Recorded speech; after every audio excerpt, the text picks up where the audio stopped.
we've been on standby for some pretty sobering news in the AFL world. Sam, tell us what's happening. Gerard, Angus Brayshaw, and this is an unfortunate one under the Melbourne Football Club. He's just told his Demons teammates that he is retiring from the game, and he delivered the news to the playing group and the staff at Amy Park this morning. Of course, prematurely ending a career stalked by a concussion at the age of 28. We know the concussion history over his decade at the top level, including, of course, the controversial rule-changing incident in last year's qualifying final in which he was on the receiving end of a collision with Braden Maynard at the MCG that ended his season and, of course, prompted the AFL to tighten its guidelines around attempted smothers. Historically, he missed half of the 26 season, most of the 2017 season due to concussion symptoms, and as we know, has worn a helmet since. He'd undergone brain scans over the off-season. Gerard consulted neurologists multiple times over summer as well in a bid to continue his career. This all came, of course, after his brother Hamish suggested last September that Angus did have a decision to make on his playing future. So sadly, he retires, 167 games, a premiership in the kit bag as well from 2021, but at 28 gone far too soon. And it's another one, Gerard, unfortunately, that we've lost due to concussion symptoms. So I know this is fresh. Do we have any clue on where this has turned late in the piece after it looked like Brayshaw might have been able to continue on? Yeah, and that's a very good question I cannot answer categorically, other than to say all the signs and all the messaging out of Melbourne going back to late last year and over summer and over Christmas had been positive, that, okay, Angus Brayshaw was away from main training and the like and taking the time he needed, but he was feeling good, he was symptom-free, everything was trending in the right direction. So clearly something has happened here, whether it's of his own volition or the experts have intervened to see him pull up stumps at the age of 28 in a career, obviously, that had so much more to give, such a talented player he was. So we wait to see, Gerard. The story's up on sen.com.au, of course, but this story will unfold throughout the day, and I'm sure there'll be further clarity to come from the reasons why Angus Brayshaw has taken the decision that he's done today. Early draft pick, podium finish in a Brownlow, 167 games, a premiership. So it does bring into rather sharp focus.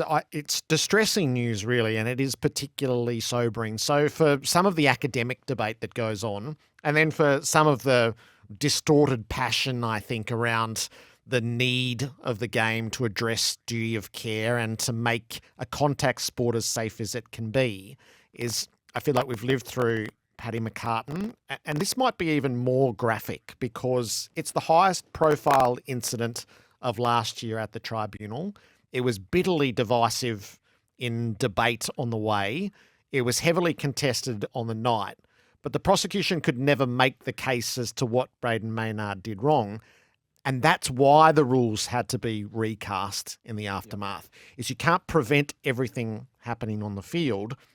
But once you see a glaring loophole, the lawmakers are duty bound to address it. And it might mean that it mightn't prevent it happening again, although I actually do think it would, but it would mean there was consequence to it. So I feel like this moves this from very much an academic debate to the practicality of the age. And we can't just benignly accept that a 28-year-old is gone from the game after 167 games without there being some course of action in the aftermath. Yeah, and the inevitable throwback the other way is, well, we can't legislate against everything in a 360-degree game with contact. And that might be true, but, geez, we can do our darn best, can't we? Because just a quick Google, the back catalogue now of players who have had to quit the game early due to repeated concussion symptoms or concussive episodes now is unfortunately growing. And ongoing in Paddy McCartan that you just mentioned. There's been some nasty ones with Daniel Venables as well, Max Lynch, Paul Seedsman, and now, of course, with a celebrated figure at Melbourne in Angus Brayshaw. So an emotional morning at Amy Park, I think it's fair to say, Gerard, with teammates brought in on this. It had been coming for a couple of days. Staff informed as well, of course, a much-loved player at the Melbourne Football Club, and even just from a footy point of view, a selfless player too. Could he have up and gone to another club? Absolutely, during however many trade periods that he was in discussions on. But he often played out of position. He did what was best for the team. He played back. unpack, he played forward, he played off the wing, and we saw when he was played in his pet position inside just how destructive and influential a player he was. So he will be absolutely missed at Melbourne, who have unfortunately here, very differently to the issues they're confronting elsewhere, copped another blow on the eve of the season. Oh, I think that's right. These are unsettling times at Melbourne on multiple fronts, but they've just lost one of their prime assets.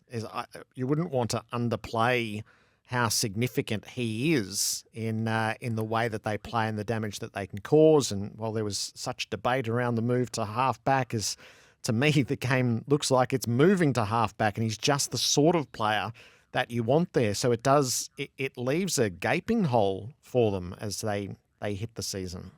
Yeah, absolutely. And from a list perspective too. So again, these are questions we can't answer. The timing of the retirement as well, whether Melbourne were brought in earlier on this, which I'm sure they were, given it's come so soon after the SSP deadline, and into last year during the player movement space as well. But that all pointed to optimism at the time, as I've said, for Angus Brayshaw. So we'll wait to learn at a time that he is willing to share it with us, of course, what has led to this decision and whether this is factors outside of his control or simply in conversations with his family, he felt the time was right, who knows. But that's all ahead of us. For now, we're dealing with the fact at Melbourne that one of their best players, unfortunately, is retiring effective immediately when he really should be in the absolute peak of his powers in our game at the age of 28, and it's a great shame that he isn't. That's right. As an early pick who's already had a podium Brownlow finish, these would have been the most productive years outside of 167 games. So, yeah, it's a real touchstone in the progression of the concussion debate, and more particularly, rather than debate, just the reality that takes hold. And there have been signature moments along the way, and I feel like this is as big as any of those right now. Phil Davis is with me in the studio today. Phil, welcome back. Gerard, nice to be here. Thank you. Did you feel a bit for Max yesterday? I felt terrible for Max yesterday. I must admit, when you sent me through that snippet yesterday, I was like, that is exactly what you don't want to do as a captain or even just a member of a football club. I was talking earlier today. We had to suspend Toby 2014 or I can't remember what year it was. And I was lucky I was in Sydney because I only had to do 2 or 3 press conferences when it got brought up. And that was for the incident that he did have back then with a security guard. And that was hard enough for just a 2 to 3 week period. But Max is getting this, like an Auskick launch for 2024. You're answering that question after a trial game. You know, you're not even near the season. For me, that's the bit that takes a toll on you as a leader, is all the distractions. And this is a big distraction that just keeps giving. How much would you come to resent the distraction, do you think? Well, I think what happens is, and this is where it is such a fine line, and from what I can gather, he made some quotes there about, you know, Clayton being the most obvious one that we can talk about.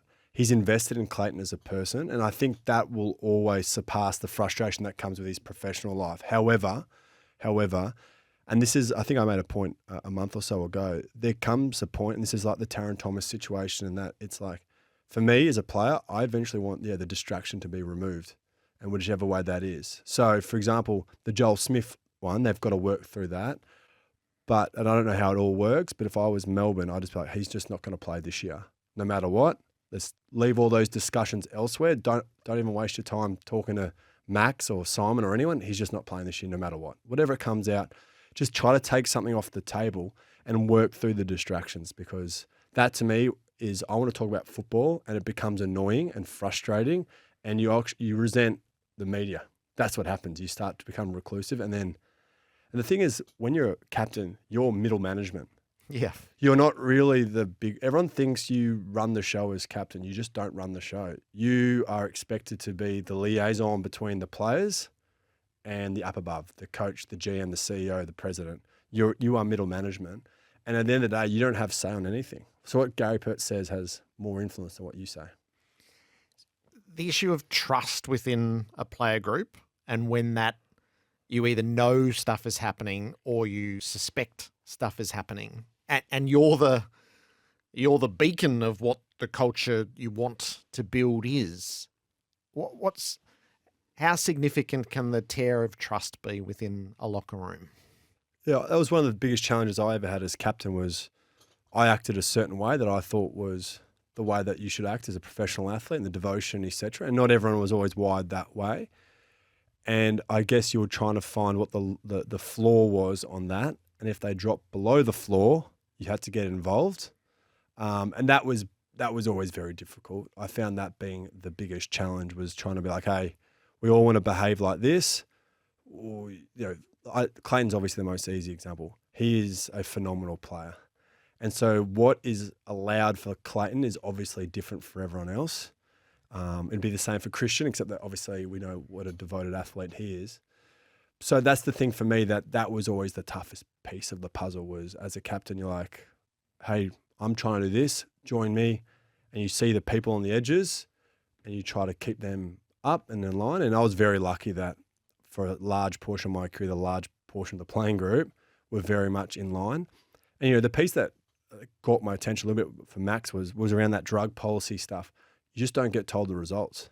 You never hear the results. So, maybe that's because the Giants didn't have a drug problem, or Melbourne don't, but I've never heard of a club, except for the up abovers, finding out potentially what is within those results. Yep. Do you agree with that as a mechanism? Would it be useful to the player group to know what was happening in their midst, or would that have too many risks associated with it? Incredibly difficult question. I think that, Gerard's a good one. Where we sit right now is we sit that the illicit drug policy is a welfare first policy, which I agree with. Is there tinkering that needs to be done? Yes, and I believe that's coming. However, when your first priority is welfare, then that's where it stays, and that's why this policy is okay. Because once you start to get that finger pointing, shame, you actually might push it even more submersive underneath and that can become even more tearing at the fabric of a football club between the doers and the don't doers. Would you find, had you always found it challenging and difficult that an athlete in a professional environment would find themselves with those sorts of behaviours? As I imagine someone who's totally dedicated to the absolute best and striving for it. Did you struggle with that as an idea? Yeah, if you ask anyone that knows me well, particularly in my first sort of 8 to 10 years in the system, I didn't understand why everyone wasn't as driven as me and is so stiff and rigid and, dot the I's, cross the T's. It probably wasn't until I was 28 that I realised that individuality is important in a team. If everyone was like me, we wouldn't be very good. And then there's also the element of just the social settings that we are in at the age group that we're on. Max touched on it yesterday as well. We're 18 to 35-year-olds at the upper limit. If you think about what everyone else does, they're your friends, they're yours. Everyone can be given into temptation at some point. However, it's just different being us. And I found that difficult for a long time. And then I realised that, hey, I had to be a little bit more compassionate and understanding that there were different ways to go about it. And then the added layer to that is, if, for example, there's rash decisions and decisions that probably don't fall in line with being a professional athlete. And then there are ones that come back to mental health challenges. And they're very different, and trying to delineate between those two can be incredibly challenging. And that was an added layer that I learnt more and more because, I was disappointed probably early in my career at the sort of views I had because they were so black and white and dismissive of challenges that people had. And there was a lack of empathy from me in that situation. Yeah, that's an interesting insight. So if we brought this just back to Melbourne to finalise, do they need to do something? It's can you just roll on and Max does his press conference and then on, or would you think there would be an internal coming together to try to navigate what are pretty tricky waters for them right now of their own making? Yeah, I think when I sort of look, there's obviously two aspects to running a footy club, the internals and the externals. And I would have thought straight after this article, because that headline was serious headline on the Herald Sun about Joel. That, I read that and I was like, oh, wow, this is really bad. And then you read it more and you understand the situation and the text messages. And to me, that is not abnormal for that to happen. But in the circumstances, trafficking gets labelled. Yeah. So, and that's, when we think trafficking, we think jail time and et cetera. So that was alarming. But then I think what they would have done is they would have a meeting internally. I would presume the CEO, I would presume maybe the president would come in, and you just put it all on the table and say, hey, this is the situation from an administrative point of view. They would leave.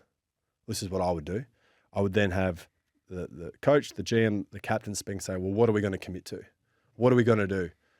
We either fracture or we galvanise here, because every single, I think, football public is looking at the Melbourne Demons and what their first 6 rounds look like. And if there is fracturing at all, this talented list is going to be in a lot of trouble. That's going to be very difficult, because what will happen is at round 4, if they're 2-2 or 1-3, what's the headline going to be? Culture no good, playing no good, blah, blah, blah. So I think they have to have a moment of galvanising now to go, what are we going to commit to? We've just got to lock in. They'll have a bye round 3 or 4 because they're playing opening round. Can we get to there and reassess? But we need to galvanise, guys. This is what it's about. Let's remove distractions. Let's be on our best behaviour and let's lock in. I would think that would be the internal conversation, because at the moment, I can only imagine the hallway conversations happening at Amy Park. It makes it high stakes, doesn't it, for a team that's in the window? Yeah, well, I think we've touched on this before. I just didn't think there was a better team at the end of 2021 for like a dominant 5 years, and to be straight sets 2 years in a row, and then this just continually compounding. Yeah, it's big stakes, and I think one thing they should be very thankful for is they've got a great captain in Max, who's got this charisma to him as well as being a great player, that I think he can galvanise the group, and I think they'll give themselves every chance, because it does feel like the first 6 to 8 weeks is going to define their season and maybe almost the tenure of this sort of group. Yeah. Take the Steps is the documentary that the Magpies have made. It's going to open in cinemas. It plays next Wednesday at Hoyts in Melbourne, and it will be released from there. Phil Davis, how strongly does that resonate with you, I have no doubt lived a few meetings like that? Yeah, no, that definitely rings a bell. I think any time, you're always telling a story within a year. It's a story of growth and development, or is it a story of chasing the ultimate success? So definitely the latter's the more fun, and that's obviously what you can hear there. And yeah, that resonates. And one thing I find about Craig McRae is he is so charismatic. Like, even just listening there, I was like, wow, I'd love to play for you. And it's just the language he uses. Like, I'm not sure how he's developed it, but he just hits you and motivates you without the rah-rah. And yeah, that stuff is like, that's goosebumps, because that's why you play footy, is for that speech before a preliminary final. It's just awesome. And I think, I jokingly replied to yesterday saying there's a fair bit of that vision at someone else's club that didn't make it out because they didn't win it. But that's just part and parcel of it. You get the camera out and you capture this amazing content, and then when you win it, you roll it out and everyone can just enjoy in your greatness. I love the imagery around it.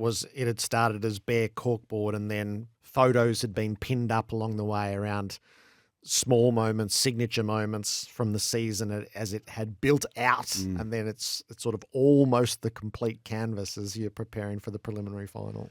Yeah, and I think in one of the other captions of it, Darcy Moore talks about I think it was just after the prelim, after they beat the Giants, and he's saying, well, we just lost that game 12 months ago. And you're sitting there in the SCG change rooms thinking about how hard it is to get back there again. And then you're there again, and it's like, all right, well, how do you make that next step, that next climb up the ladder? And yeah, just the imagery. I think they're called rituals that you try to create around a football club, and he's nailed that. And it's great content. I'm looking forward to. I'm sure I'll watch it. Are there particular years, are there particular journeys or themes that sort of live with you? We had this awesome one, and I'm going to butcher it, but it was 2019. We brought it in. We had lots of injuries in 2019. The most obvious one was Cal Ward did his knee in Geelong when we beat Geelong in Geelong, and then we lost our way in the middle of the year. We had a lot of issues, and Wardy narrated a video every week. And he's got this great narrating voice, Cal. Yeah. And it's the Japanese tradition of where if you break something and put it back together, it's actually stronger. And so for the last 8 weeks of the year, he would narrate a story of us playing and the story of this weekend's game. One, he was in rehab, and it was awesome. And then underneath that as well was Conor McGregor. We're not here to take part, we're here to take over. So we had like a dual thing, and that was 2019. And then the absolute pinnacle was before the grand final. Wardy did his video. It's like Onitsukiya. So I don't want to butcher it too badly. We had that, and then Conor McGregor did a video for us. Really? 10-minute video. It was awesome. What? Give us a bit of an insight. Oh, he was just talking about like our story, and obviously whoever organised it must have paid a bit of money to get Conor McGregor to do it. Yeah. But he'd heard about us. So he did a bit of like a pump up speech for a few minutes, and then like talked about a few of the players and our own stories. So he talked about Cal, he spoke about me, and all these different stories, and then wished us all the best for tomorrow. Didn't help though, did it? But no, but it's was part awesome. of what you lived through. Yeah, isn't it was awesome. Nothing's wasted in the fact that it lives that, with you so now. that was 2019 that I remember most vividly. Cal's voice is just mesmerising, so might have to get him to get a job once he finishes, maybe on television ads. I know, that's a great little insight. There's something there for him in the aftermath. So the match sims where we are now. The proper practice matches start next Tuesday, but these are interesting little affairs. It's always hard to know exactly what you're watching, and it's much more about individuals and patterns than it is about contest. What's the worth, do you think, of this little phase for everyone? So for a young player, it's trying to go from the 27th player to the 22nd player. Yep. And that's really important because there'll be the coach right now at most clubs would have 17 magnets locked in. Barring injury, there'll be no changes. So the last sort of 6 spots, obviously including the sub, is up for grabs, and they need to be worked out. So those players are going hammer and tong. Yes. So that's a different batch. And then players 28 to 35 that get an opportunity to run out there. It's just nice to wear the AFL Guernsey, play with an AFL ball, play against AFL opponents. That's very exciting. So they just get experience that hopefully hold them in a good stead if they get an opportunity to play this year. And then the 17 players to the first players just blow out some cobwebs if you need it. So, Collingwood didn't play a lot of players yesterday, but even I always just like to play 3 quarters just to get the nerve. Because we used to play 3 back in the day. Yeah. So more recently, for me, it's been trying to get the habit that I don't need to play too many games. So I would just go out there, hopefully not get hurt, but it would be play on someone that's not, for example, Jeremy Cameron, Johnny Patton, like it's different players that I'd been playing on for months. It's like, all right, I just want to play on someone different and see how it works and get the touch. Just for me, it was just a little bit of touch. That's all I worry about for that, those first 7 that are definitely going to play. And then the one next week is go hard just to get a real feel for it. Yep. Yeah. So that's how I sort of broke it up. Like the first one was like, just get a feel for it, be on someone different, get a bit of stimulus, blow out the excitement of just playing again. And then next week is like, all right, I'm going to practice hard. And just, for example, Toby Green just won't even play today for the birth of his child today, actually. And then next week he'll be going hammer and tong just to get a practice run. Yep. So you need one proper dress rehearsal. Yeah, and that's why I think going forward, it'll just be one game. Yep. And there's a big chance for me that if we're going to continue to organise these practice games, the AFL might just completely can the official one or say one official one, no practice games. Yep. Because as a player as well, once you get to a certain point, I don't want to risk it. Just let me play one game and I'm on the field. Yeah. No, that feels about right. Whether it's one or is it possible to go in cold? Very good players, yes. Yeah. I think could you send the whole competition in cold with a deep sense of mystery? Yeah, I would then lengthen the season. Yeah, I've always liked the idea of reflecting on my career. I think I ended up playing 30 NAB Cup games, in that vicinity, right? Or practice games or around 30. I would trade them for proper games every day of the week. Yeah. They're exactly the same toll. I think I fell short of 200, but breezed past the 200 club because I played so many affiliated AFL games. I'm like, geez, I would have just changed them all across and would have got to 230. So, yeah. But that's the thing for me. And the thing about Pendlebury would be at 400 and something huge by now. Put them all together. So I think you can go cold definitely and just add 2 proper games. Okay.